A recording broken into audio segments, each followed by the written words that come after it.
Tonight's episode of the 31st Lap Podcast is brought to you by Demico, Chrysler, Dodge Jeep, and Ram, serving the Finger Lakes since 1963. And DirtTrackDigest.com. If it's on dirt, it's on Dirt Track Digest. This is the 31st Lap Podcast, recorded live in the studios of FingerLakes1.com in downtown Seneca Falls, New York. And now, your host, Chris Marquardt.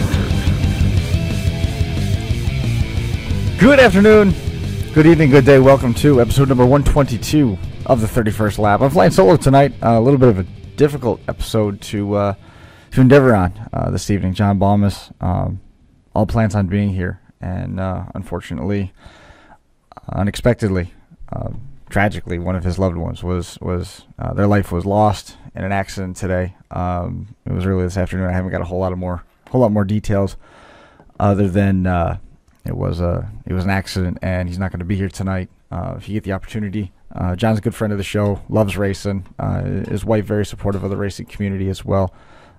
Difficult time for them, pass on a well wish, just say, hey, we're thinking of you. That would be great to see a little bit of that kind of support coming back John's way. He's a real good dude, and it's real sad to see that happen. It's just been a real tough run for a lot of people, through the course of this season with injuries and passings. Even the Demolition Derby community was hit a little bit, and everybody likes to joke about the Demolition Derbies and how it's not motorsport, blah, blah, blah, blah, blah, but a large piece of reality struck over 4th of July when a gentleman out in Utah, 50-year-old official, got pinned between a cattle fence, and he lost his life. And Scott Kiefer, thankfully, Scott is still with us. Tuesday night over at the Yates County Fair in Penn Yan, when a car went up the back of his automobile, and it peeled the roof off of his Cadillac and laid the roof basically over on the hood. The tire of the Cordoba that struck the car actually glanced off of Scott's head. Scott walked away and he was fine, and just tough with all this stuff going on. Mike is in Ohio. He was trying to coordinate a little bit of stuff when I let him know about it. But thoughts tonight are definitely with John and Krista as they go through this. It's not an easy one to do.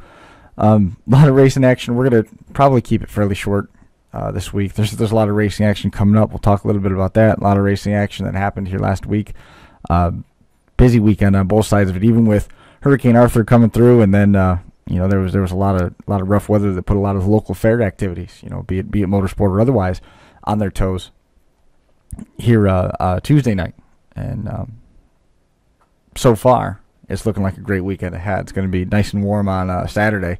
Make sure you stay hydrated out there if you do go to the racetrack. Plenty of action coming up on deck this weekend. Turning the clock back, the Central New York Speed Week was this weekend for Lucas Oil Super Sprints, Lucas Oil Empire Super Sprints. It was good to see those guys out there. Once again, just wanted to make a quick mention. I saw on the screen and realized that I was remiss in not mentioning them. Demico, Chrysler, Dodge Jeep powering the 31st lap each and every week here on FingerLakes1.com. Great weekend for those guys. They raced they got just about every one of their races in. The initial offering on Wednesday at Brewerton, that was washed out completely, but they rallied at Rolling Wheels. Holy cow, if you were there, bring a pillow and a sleeping bag. They managed to get the whole show in, but it wasn't until about 2 in the morning when they finally called the winners in both the divisions. The Super Dirt Series modifieds were there as well last Thursday. Stuart Friesen was able to put a cap on the night with a win. Etienne Girard flipped awful hard. Early in the feature, came to rest on all four, but later in the week he ended up having some motor trouble that affected him as well, but he did return to race later on in the week. Steve Poirier was racing with Chuck Hebing. When they missed the lines in the first turn, Hebing took the lead, and Poirier had a broken front end, and eventually Hebing had a sailboard come apart on him, and it allowed Stu Friesen to get past him and pick up the win. Friday night at Can-Am Motorsports Park, Dave Franek picked up the win. He's from out in New Jersey, and he got by to a regular Jason Barney on a late race restart to pick up the win out there. Friesen and Barney were racing in traffic, and their pace allowed Franek to catch up, and it was a late restart after a tire cycle. Barney took the lead, going low. Franek went high, and made the race-winning pass. Was good for him. Barney took his turn at Fulton. Coming up later in the week on Saturday, Larry White was leading early, but with 10 to go, he slowed, got caught up in the in lap traffic, and it was Jason Barney getting by him on lap 21, only 4 to go, when he made a final move in the second corner and cleared a slower car. Worked out pretty well for him. White was disqualified, unfortunately, from third place, and that moved Poyer, Jessica Zempian, and Chuck Hebing into the top 5. Ahoy rookie Paige Polyak was driving a Mike Woodring car. She made a couple appearances through the course of the week. She was over there at Fulton as well. Friesen, he won the final night over there Sunday night at Utica Rome. He held off Larry White, Steve Poirier. A lot of the same names right there at top, but they're all different names. When you look at the depth of what the ESS Tour has to offer this year, is pretty impressive, and we hope that continues, because it's promising a lot of fun racing here as we go through the second half of the summer. I can't believe we're already past the 4th of July. It's crazy. We're going to be on top of Labor Day before you know it, and then everybody's going to be talking about going back to school, and nobody wants to think about that. Instead, I forgot to pull up the Empire Super Sprint schedule to see where they were going next. I apologize for that. But area results, there was plenty of stuff going on locally as well. The next time out is, they're not out there before Bridgeport. Okay, so July 15th is the next time Empire Super Sprints are going to be in action. That is going to be $5,000 to win. It's a 9-point show, but it's over at the Bridgeport Speedway in New Jersey, and then we're going to turn around Friday, July 18th. They're going to be Yates County Speedway, and July 19th is going to be the State Line Speedway date. So those guys have a long road trip out to New Jersey, and then they're going to turn around and race again locally right here at a place that is real friendly to 360 sprint cars. Former Dundee Raceway, former Black Rock Speedway, Yates County Speedway, now under the direction of Dan Harpel. So we'll probably be talking with him next week if we get the opportunity to find out how excited he is to bring the Empire Super Sprints back into the fold over there at Yates County Speedway. Recap some of the local stuff that's been going on. We've got Friday night results. Brewerton Speedway, Billy Decker, he got a second win in less than 24 hours when he outran Pat Ward. He was in a tough battle with Ryan Phelps and Pat Ward. Ended up taking the lead for good on lap 17. The 24-hour window started when he picked up the win in the Super Dirt Series race. It was his first win of the year on the Super Dirt Series at Rolling Wheels Raceway Park on Thursday, what ended up being Friday morning. As that race, boy, I mean, we'll talk a little bit about that here in a few minutes. Fran Hilton, he picked up his third win of the year in a caution-free sportsman race over at Yates County Speedway. Ted Morseman went from 14th to win the street stocks, and it was his first win of the season. IMCA modified winner Jared Spalding got his second of the year in a close one. Will Glover won the 305s. Brian Knowles and late models also earned full-size victories. Elson Teed has not lost yet in youth division over there at Yates County Speedway, and Chris Maszewski, he posted his first win of the year in the adult 4-cylinders. Spencer Speedway's got a fun program coming up. If you're into super stock, street stock style racing, they got the Big Ten Super Stocks. It's a 30-lap feature at Spencer over in Williamson coming up this weekend. If you haven't been to Spencer, we've talked a little bit about it. We've even had a couple of their drivers on the program. We've tried to set up a little bit more in the past, and the stars haven't always aligned. But Spencer Speedway, it's a fun track. They also race Saturdays with drag racing. So if you're into straight line racing, they got something for you over there. Oswego, they had their Grand Prix weekend. Joe Gosick won the 75 lapper over Bob Bond and Michael Barnes. Joey Payne, David Gruhl were in the mix too. Mike Bruce won the small block supers feature over Dalton Doyle. And Andrew Shartner, the ISMA Super Modifieds, returned to Oswego for the 6th edition of the Kings of the Wings this weekend. And that's another one, man. If you have the opportunity to squeeze that into your schedule, get up there for the King of the Wings event. The ISMAs, when they run there, it you can't describe it. I mean, there's just no compare. That is just such raw speed and power. It's really impressive to watch that. Again, that's going to be this weekend, Saturday, at Oswego Speedway. Canandaigua, Steve Payne picked up his second win of the year, and it's his 90th career victory. Following a wild battle with Gary Tompkins and Billy Dunn, he went 4 wide to take the lead, and that's one of those Higfab cars. Went 4 wide to take the lead, passing Gary Tompkins and a lapped car, and Billy Dunn, and with 11 laps to go, and picked up the win. Steve Gray, that was his 4th win of the summer in the sports division. Daryl Ruggles was back on top in the 305 sprints. Pete Stefanski topped Steve Paseric. In the street stocks, Mark Manutolo took home the pro stock checkers, and Jimmy Morton claimed the novice sportsman checkers. At Fulton, Tim Sears Jr., he won an intense battle over Chris Hyland, Tom Sears Jr. He picked up the win. Combining the sprint car and the weekly entries on Saturday, the 110 teams were signed to the pits. Pretty impressive turnout, and congratulations goes out to those guys over there at Fulton. Well done. Thursday, we talked a little bit about it. Rolling Wheels, Billy Decker won the modified portion of that card. It was his first win of the year, about 2 o'clock on Friday morning. He was on the pole. Tim McCready was real strong with about 10 to go. McCready had a mechanical problem, and he slowed on the track. He just pulled off, quietly went into the pits. That gave Decker the lead, and Decker really didn't have anything for Tim McCready up to that point. But, you know, when Lady Luck smiles on you and drops one in your lap, you're going to take it. So he went on, picked up the win. There was a final caution flag with about 4 to go. Billy Decker had a tire going soft at that point. He was able to hold an advantage over Larry White. Stu Friesen was third. Jimmy Phelps, Gary Tompkins filled the top 5. Matt Shepard was behind them. Bobby Varon, Justin Harris, Brett Hearn, Pat Ward rounding out the first 10 cars across the line. The Rolling Wheels is going to be back in action July 24th with the Dirt Car Modifieds, another one of the Thursday Night Thunder programs. 305 sprints and the Dirt Stock cars going to be in action over there. Another look a little bit at what's coming up in addition to the Empire Super Sprints program. Fulton Speedway this Saturday is going to be in action. They've got the Big Block Modifieds, the Sportsman, the Late Model, Novice Sportsman, 305 sprints, 4 cylinders, and their mod lights. And I believe it was Brewerton Speedway that I read about. I want to pull this up to make sure that I was correct in it. Brewerton Speedway, they've got the one-on-one races booked this weekend, I believe. I want to make sure that I pull that up and I'm correct in that.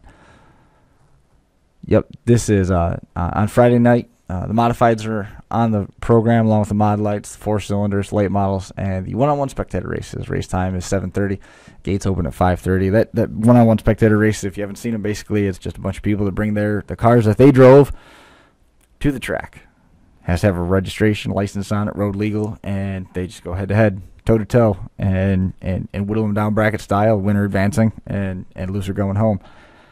Some crazy stuff has happened in some of those one-on-one spectator races before. You know, it's when I was working at BlackRock, we had a couple of those one time. One time a guy took a Jeep and he went wide off at turn 3. And if you haven't been to Yates County Speedway before, there's a steep drop off and then a short width of road, a single lane of fairly thick maple trees, and then a canal. And I think it was Jared Hill that was driving this Jeep Cherokee, and he sailed off turn 3. Got all sorts of crazy air. Thought that was he was done. I mean, thought that thing got totaled. And sure enough, big cloud of dust starts rolling up over turn number 4, and up the access road he comes, and he kept it on the wheels, and he was able to finish his race. Obviously, he didn't advance, but he was able to finish his race, and that was pretty cool. Another night, I think it was over at Brewerton Speedway, they had a mother-in-law race, which again, it's the road cars, the spectators' vehicles, and they drive those, and somebody sits in the back seat. And the driver has a bag over their head. And the operator in the back seat basically gives you instructions on when to turn, when to throttle up, when to slow down, what direction to turn, how far to turn, things like that. And you have to complete a lap first, and you're deemed the winner.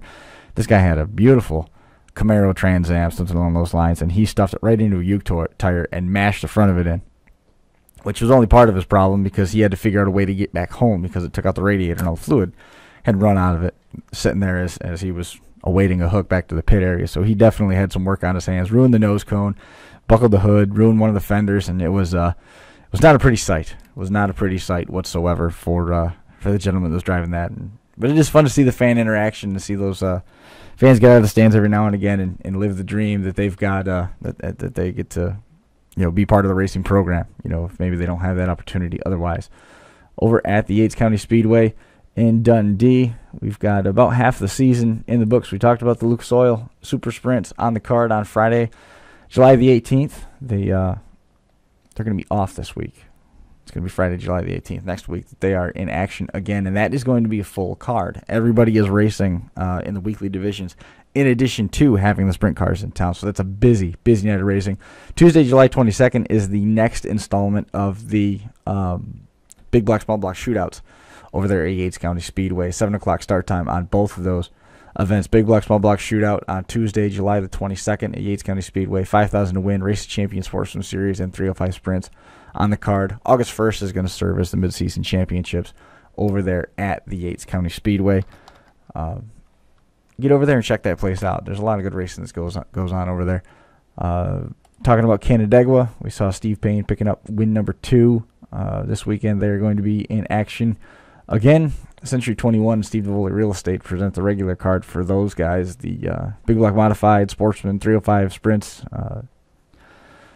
Pro Street Stocks, and Imperial Stocks are all on the card, along with the New Legend Sportsman. And they're also going to have a pit stop challenge, which is a lot of fun to watch. If you haven't seen one of those, I mean, it was so much fun way back when they were doing pit stops on the inside track at Rolling Wheels. And the only time you get to see pit stops during race conditions is Syracuse or Eastern States. And this isn't necessarily race conditions, but at least it's going to give the opportunity for some recognition to the guys that are crewing on those cars for all those long hours during the week, and they're an emergency need if anything goes wrong on race night in the pit area. So again, it was Canandaigua Motorsports Park. They've got the pit stop challenge on deck this week, so it's not a bad one if you're in the Finger Lakes region over in Ontario County. You want to take that in, you get to check that out pretty soon. It's going to be June. Excuse me, I misspoke. It's going to be July 28th. They're going to be closed. July 28th, no racing at Canandaigua Motorsports Park. So they're in action this weekend, July 12th. Family Autograph Night on tap July 19th, which is a week from the Saturday, and then 2 weeks from this Saturday on July the 28th. They are they're quiet. The Ontario County Fair goes on. That track is situated on the Ontario County Fairgrounds. Ontario County Fair takes that over for a week in July, and it is going to be nixing your racing action on July 26th at Canandaigua Motorsports Park. Was hoping to get a little bit of an update on what was going on in Ohio from Mike. He's been on a road trip. They've just been touring all over the place there in the Midwest, out there in Ohio. We count it as kind of the Midwest, I mean, just because of the way that the build styles are with what they do with their derby cars out there. But I know that's not anything you guys really care to hear about. Brian Sipple, he's been busy. He's been all over the place following race cars and also following the same derby circuit. He's put on a bunch of derby so far this year. And Mackenzie Hartzell picked up a win at a youth derby that he hosted over at Canandaigua Motorsports Park earlier this month. Congratulations to her, and another good turnout for him. And he's starting to take a few steps towards getting into some of the bigger stuff. So we only wish him the best. And I think we've pretty much covered everything that we're going to cover tonight. What we can do before we let you go is we'll take a look at the Dirt Car Super Dirt Series. Just let you know where they're going to be running next before we get out of here. The big show, I forgot about that. The big show was canceled due to the heavy rains. That has been moved to July the 30th. We've got a makeup show for that. Big Diamond Speedway is on deck on July 15th, so that's coming up here next week. And then the doubleheader, Autodrome Granby and Autodrome Drummond on the 21st and 22nd of this month for the Super Dirt Car Series.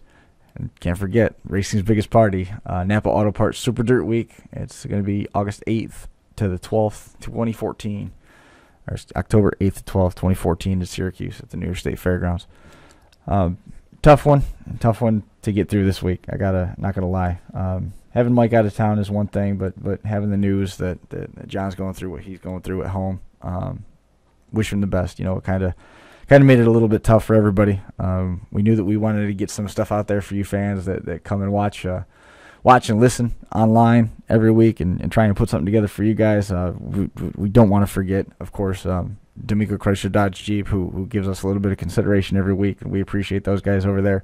If you need anything in terms of a Mopar, in terms of any used car, get over there, see those guys at on 5 and 20, west side of Geneva, heading towards just past the Walmart there on 5 and 20.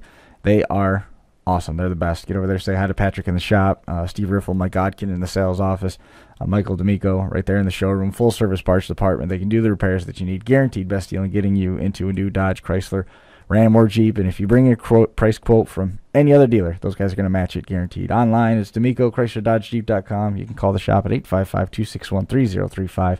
The store opens daily at 8:30, Monday to Saturday.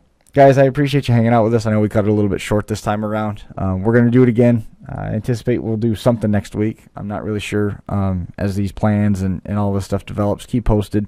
We'll keep you informed on what the game plan is. Maybe we'll do an early show if John's tied up with other family commitments again. drop a note to him. He's going through a rough spot here with his family. Unexpectedly, a loved one in his family passed away in an accident here today, and literally just a couple hours before the show started. So I show him a little bit of support and love. He needs it right now.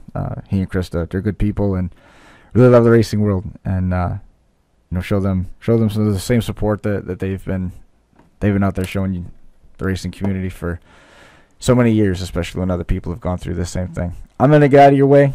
Go enjoy your weekend. Great racing on tap. Great weather coming forward. So hopefully the rain stays away. It doesn't look like anything's going to be getting in the way other than a whole lot of sunshine. Support your local tracks. We appreciate you supporting the 31st Lap week in and week out, powered by D'Amico Chrysler Dodge Jeep. And we're going to see you again here real soon. Thanks a lot, guys.